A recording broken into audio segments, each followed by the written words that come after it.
Mais moi, frère, si je prêche encore la circoncision, pourquoi suis-je encore persécuté? Alors le scandale de la croix est anéanti. Galates 5:11.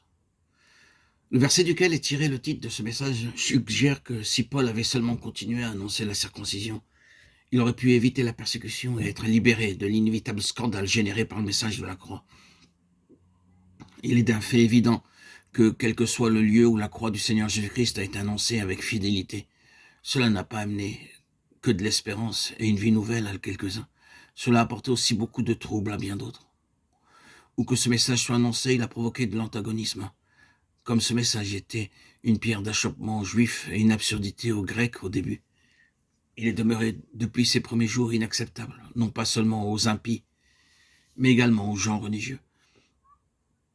Cela est vrai, malgré le fait que la croix est le symbole le plus populaire. Il n'existe pratiquement aucune ville dans la chrétienté où l'architecture, les galeries d'art, les collections de littérature et de conservation, les conservatoires de musique, qui ne donnent au signe sacré de la croix une place proéminente.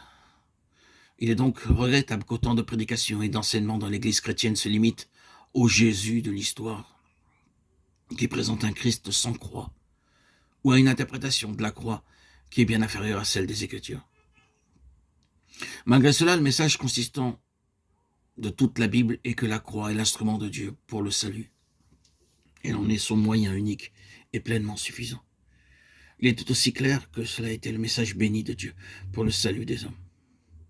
Il prédominait au temps du Nouveau Testament, et le recouvrement et la remise en valeur de certains aspects essentiels et vitaux de cette croix ont provoqué certains mouvements caractérisés par des noms tels que Luther, les Wesley, les Whitefield, les Moody, les Spurgeon et beaucoup d'autres hommes encore honorés par Dieu lui-même.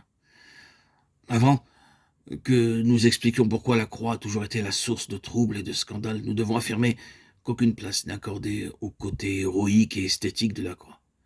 Le sacrifice, la souffrance, la dévotion dénuée de tout égoïsme, le service sacrificiel pour le bien des autres, le fait d'endurer le tort en se positionnant contre les choses mauvaises, actuelles, tout ceci sont des éléments romantiques qui sont populairement appréciés. Mais c'est la plus profonde signification de la croix qu'en donne la Bible, qui provoque l'opposition des hommes. Il serait profitable d'examiner quelques-uns de ces aspects plus minutieusement. Par la croix, Christ a créé un grand gouffre entre l'ancien monde et le nouveau, un gouffre qui ne peut pas être comblé. Deux systèmes distinctement différents, deux échelles de valeurs, deux critères de jugement, deux codes de loi se tiennent en contraste total de chaque côté de la croix. Chaque système n'est pas seulement entièrement différent l'un de l'autre, mais ils sont irréconciliables et sont pour toujours mutuellement antagonistes.